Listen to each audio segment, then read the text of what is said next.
예수님은 우리의 구원을 위해서 율법 아래 태어나셨어야만 했습니다. 죽기까지 복종하심으로 우리의 죄를 속량하셨고 율법의 모든 요구에 순종하심으로 얻은 의를 우리에게 돌리셨습니다. 십자가에서 일어난 이 위대한 교환으로 인해 우리는 하나님의 자녀가 될 수 있었던 것입니다. 이스라엘의 위로를 바라는 시므온은 그리스도를 만나기 전까지는 죽을 수 없는 기약 없는 사명을 받았습니다. 시간이 흐를수록 그의 육신은 쇠약해집니다. 이스라엘의 위로자가 하루 빨리 오기를, 동시에 자신의 쇠약한 생이 마무리되기를 바라는 그는 신음하고 있었습니다. 이 시므온의 신음은 메시아가 오시기를 고대한 구약의 선지자들, 새 언약시대가 시작되기를 바라는 옛 언약시대 모두의 신음이었습니다. 시므온의 사명이 마무리되는 모습은 예수님을 통해 옛 시대는 끝이 났고 새 언약의 시대가 시작되었음을 보여줍니다. 예수님은 이스라엘의 영광이며 이방인의 빛이 되실 것입니다. 그러나 그 빛이 어두움을 폭로하기 때문에 예수님은 비방을 받는 표적이 될 것입니다. 예수님의 말씀과 사역 앞에 그를 영접하는 자와 대적하는 자로 나뉠 것이며 각각 영원한 생명과 영원한 영벌을 받게 될 것입니다. 예수님은 또한 사람들의 마음의 생각을 드러내실 것입니다. 우리는 이 말씀을 진지하게 받아야 합니다. 마음의 생각이 드러날 때에 가장 부끄러울 자들은 마음과 행동이 다른 위선자들입니다. 당대 바리새인들이 그러했습니다. 예수님은 그 누구보다도 위선적인 종교 생활을 하는 이들을 비난하셨습니다. 마치 그들에게는 천국의 문이 허락되지 않는 것처럼 말씀하셨습니다. 히브리서 기자는 하나님의 말씀을 칼로 비유합니다. 그리고 이렇게 말합니다. 하나님의 말씀은 살아있고 활력이 있어 좌우에 날선 어떤 검보다도 예리하여 혼과 영과 및 관절과 골수를 찔러 쪼개기까지 하며 또 마음의 생각과 뜻을 판단하나니.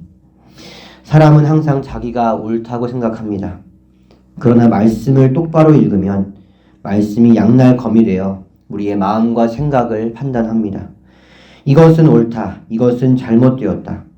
내가 무엇을 잘못했는지 알면 회개는 자연스럽게 나옵니다. 자연스럽게 내 죄를 인정하지 않을 수 없습니다. 하나님의 말씀이 육신이 되어 이 땅에 오신 분이 바로 예수님이십니다. 마음의 생각과 뜻을 판단하는 하나님의 말씀으로 우리 예수님은 사람들의 속내를 드러내실 것입니다. 그 누구도 우리 주님을 속일 수 없습니다. 주님이 원하시는 것은 종교적인 열심이 아닙니다. 주님은 진실한 마음을 원하십니다. 진실한 마음이 들어갈 때야 예배 의식과 섬김이 비로소 유의미하게 받아들여지는 것입니다. 감춘 마음이 드러난 사람들은 예수님을 핍박하고 죽일 것입니다. 육신의 어머니는 그로 인해 칼로 마음이 찌르는 듯한 고통을 겪어야 할 것입니다. 예수님의 제자 역시 예수님으로 인해 칼로 마음이 찌르는 듯한 고통을 겪을 것입니다. 저와 여러분의 말과 행동이 빛이 되어서 어두움을 폭로할 것이기 때문입니다. 그 어둠 속에서 저지른 모든 악한 생각과 행동이 드러날 것이기 때문입니다. 그리스도 예수 안에서 경건하게 살고자 하는 자는 박해를 받을 것입니다. 그러나 박해를 피하려 경건을 포기하고 세상과 타협하면 영원한 생명을 잃어버릴 것입니다. 그래서 우리는 하나님이 주시는 매일의 만나, 매일의 은혜가 필요합니다. 인간의 몸을 입고 우리와 똑같이 시험을 받으신 예수님이야말로 우리의 진정한 위로자가 되십니다. 예수님께 나아가 마음의 위로와 힘, 오늘을 이겨낼 은혜를 얻으시는 성도님들 되시기를 바랍니다. 그리스도인이라는 이유만으로, 사명을 감당해야 하는 이유만으로 받는 슬픔과 고통, 억울함, 괴로움은 주님이 다시 오실 때에야 비로소 완전히 해소되며 보상받을 것입니다. 주님이 다시 오실 때 세상의 모든 신음은 그칠 것입니다. 우리 주님 속히 오시겠다 약속하셨습니다. 아멘. 주 예수여 오시옵소서. 그러나 예수님의 재림을 모두가 기쁨으로 맞이하는 것은 아닙니다. 주님의 재림은 불신자, 죄인에겐 심판의 날이 될 것이기 때문입니다. 거룩하고 성결하게 자신의 삶을 단장한 주님의 신부만이 주님의 재림을 혼인잔치로 맞이하게 될 것입니다. 매일의 삶에서 하나님의 위로와 은혜를 받아 주님이 주신 사명을 잘 감당하시는 성도님들 되시기를 바랍니다. 거룩하고 성결한 삶으로 단장하여 주님의 재림을 기쁘게 맞이하게 되시는 성도님들 되시기를 예수님의 이름으로 축복합니다. 우리 함께 누가복음 2장 40절 말씀을 함께 읽도록 하겠습니다. 우리 누가복음 2장 40절 함께 읽겠습니다. 아기가 자라며 강하여지고 지혜가 충만하며 하나님의 은혜가 그 위에 있더라. 아멘. 누가는 세례 요한과 예수님의 모습을 나란히 놓아서 비교한다고 말씀드린 바 있습니다. 누가복음 1장 80절에 세례 요한의 성장에 대해서 누가는 이렇게 기록합니다. 아이가 자라며 심령이 강하여지며 이스라엘에게 나타나는 날까지 빈 들에 있으니라. 이 요한의 성장 그리고 예수님의 성장에 대한 누가의 설명은 유사합니다. 하지만 누가는 예수님의 성장에 있어 지혜가 충만하며 하나님의 은혜가 그의 위에 있다는 말을 덧붙이므로 예수님은 세례 요한을 훨씬 능가하는 분이라는 것을 드러냅니다. 그렇다고 해서 누가가 과장을 한 것은 아닙니다. 실제로 예수님은 강하여지고 지혜가 충만하며 하나님의 은혜가 함께하고 있었습니다. 누가는 여기서 예수님의 충만한 지혜를 나타내는 한 사건을 소개합니다. 함께 우리 41절부터 47절까지의 말씀을 교독하도록 하겠습니다. 제가 먼저 읽겠습니다. 그의 부모가 해마다 6월절이 되면 예루살렘으로 가더니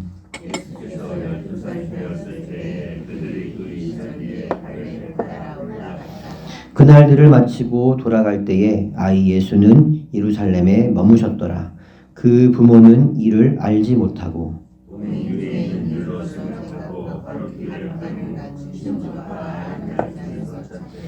만나지 못함에 찾으면서 예루살렘에 돌아갔더니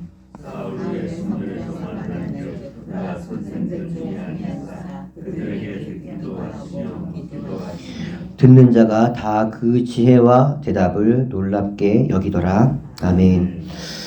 6월절은 이스라엘 종교력으로 1월인 니산월 14일입니다. 잘 아시다시피 6월절은 하나님께서 이스라엘 백성을 애굽의 바로로부터 구원하심을 기념하는 절기입니다.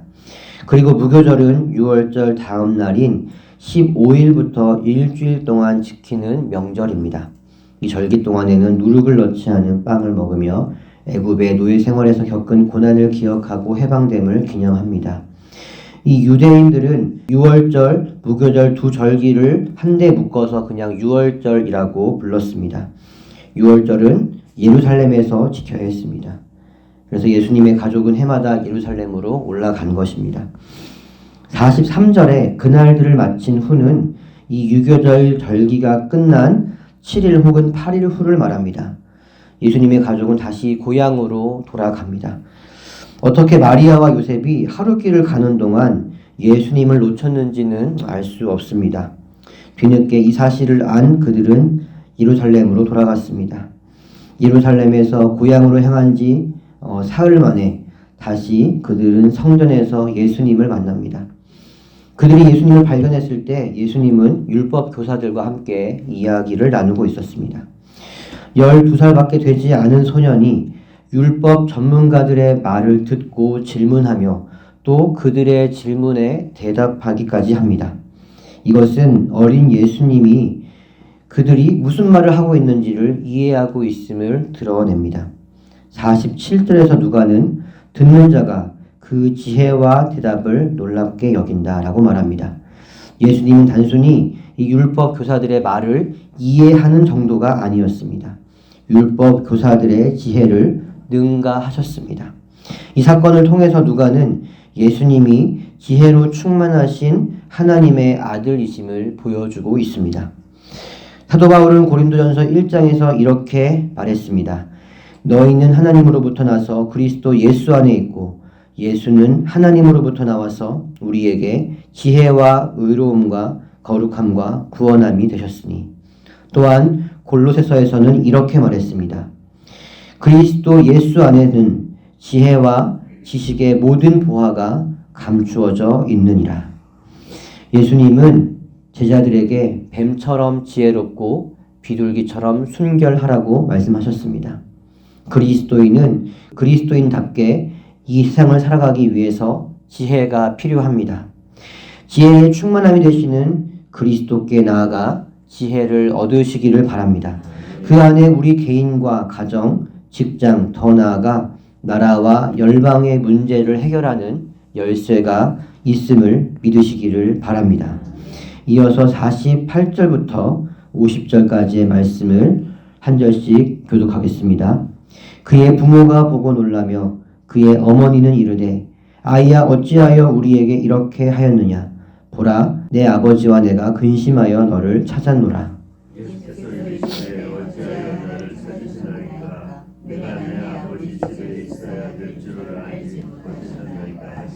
그 부모가 그가 하신 말씀을 깨닫지 못하더라.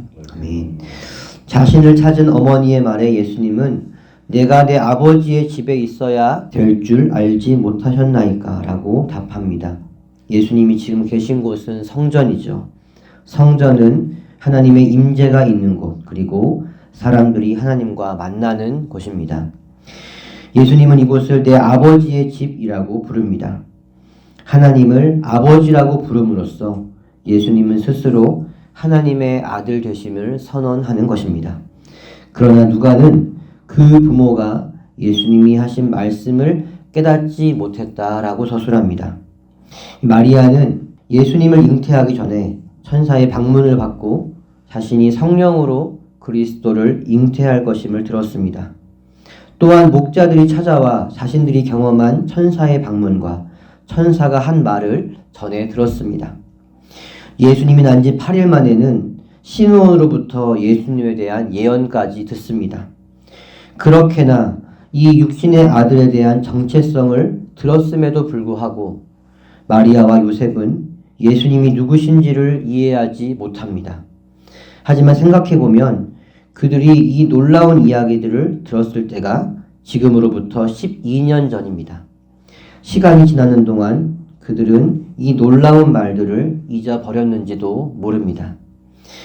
예수님의 제자들도 마찬가지였습니다. 그들은 예수님과 함께 지내며 그분의 가르침과 사역을 바로 옆에서 지켜본 자들입니다. 그런데도 그들은 예수님이 누군지를 깨닫지 못합니다. 심지어 주는 그리스도시요 살아계신 하나님의 아들이시니이다 라는 놀라운 고백을 했음에도 말입니다. 예수님의 육신의 가족들 그리고 제자들이 예수님이 그리스도이심을 비로소 깨닫게 되는 때가 언제였습니까? 바로 그들이 성령을 받았을 때였습니다. 요한복음 14장 26절은 이렇게 말합니다. 보혜사 곧 아버지께서 내 이름으로 보내실 성령 그가 너희에게 모든 것을 가르치고 내가 너희에게 말한 모든 것을 생각나게 하리라. 결국 성령을 받을 때에 우리는 귀로만 듣던 하나님을 눈으로 보게 되는 것입니다. 성령께서 우리로 하여금 예수는 그리스도이심을 날마다 기억하고 깨닫게 만드십니다. 그리고 그리스도를 아는 참 지식은 우리를 단순히 아는 것에 멈추게 하지 않고 행하게 만듭니다. 살아있는 믿음은 행함 있는 믿음인 것이죠. 우리 함께 51절, 52절 말씀을 같이 읽도록 하겠습니다. 함께 읽겠습니다. 예수께서 함께 내려가사 나사렛에 이르러 순종하여 받드시더라. 그 어머니는 이 모든 말을 마음에 두니라. 예수는 지혜와 키가 자라며 하나님과 사람에게 더욱 사랑스러워 가시더라. 아멘. 예수님은 부모와 함께 나사렛으로 돌아가셨고 그들에게 순종했습니다. 전에 말씀드렸듯이 예수님은 율법의 모든 요구에 순종하셨습니다. 하늘의 아버지께 죽기까지 복종하셨던 그는 육신의 부모에게도 순종하셨습니다. 눈에 보이는 권위자에게 순종하지 못하면 보이지 않는 하나님께도 순종하지 못한다고 성경은 말합니다. 그리스도께 복종하는 그리스도인은 하나님께서 세우신 권위의 질서를 따라야 합니다. 그렇지 않으면 우리에겐 복이 임하지 않습니다. 사랑하는 성도 여러분, 예수님은 하나님의 아들이신 그리스도이십니다. 저와 여러분의 구원자이시며 저와 여러분의 주인 되십니다. 그러나 마리아와 요셉처럼 예수님의 제자들처럼 우리는 예수님의 그리스도 되심을 자주 잊고 삽니다. 주님이 나의 유일한 도움이시며 힘이며 지혜이심을 망각하고 내 힘과 내 지혜를 의지하며 도울 길 없는 인생들을 의지할 때가 너무도 많습니다. 과거 주님과의 뜨거운 만남을 경험했지만 시간이 지나면서 내가 가졌던 헌신의 결단은 점점 희미해져 갑니다. 식어가는 마음, 사그러져가는 마음의 불을 다시 활활 타오르게 만드시는 분은 바로 성령님이십니다. 사랑하는 성도 여러분, 성령의 충만함을 간구하시기를 바랍니다. 하늘을 향해 부르짖으시기를 바랍니다. 찾고 구하는 자에게 하나님은 성령의 충만함을 반드시 주실 것입니다. 성령께서 예수님의 그리스도 되심을 다시 생각나게 하실 것입니다. 그리고 그분을 가장 먼저 찾고 의지하게 인도하실 것입니다. 우리 예수님 육신의 부모에게 순종하셨습니다. 내 부모를 공경하라는 계명은 하나님이 세우신 질서의 권위를 순종하라는 명령입니다. 부모님을 포함한 눈에 보이는 권위에 순복하지 않으면서 보이지 않는 하나님께 순복한다는 것은 말이 되지 않습니다. 결국 하나님을 어떻게 섬기는지는 하나님이 세운 권위의 질서를 따르는가로 증명됩니다. 권위에 순종하신 예수님의 본을 따르는 저와 여러분 되시기를 바랍니다.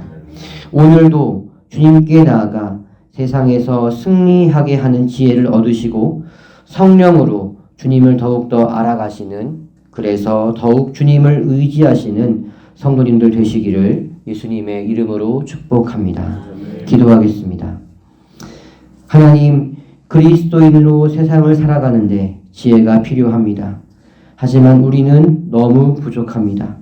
모든 사람에게 후히 주시고 꾸짖지 아니하시는 하나님께 구하라 말씀하셨으니 이 시간 우리에게 지혜를 주시옵소서. 하나님을 아는 지혜, 그리스도인답게 사는 지혜, 세상에서 승리하는 지혜, 하나님의 영광을 드러내는 지혜를 우리에게 주시옵소서.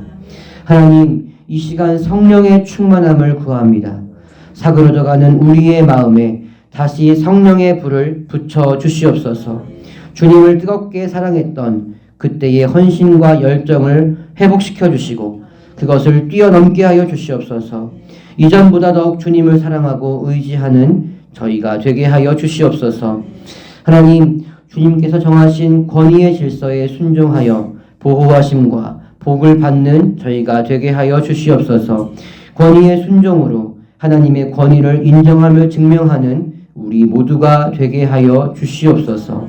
감사드리며 예수님의 이름으로 기도하옵나이다. 아멘.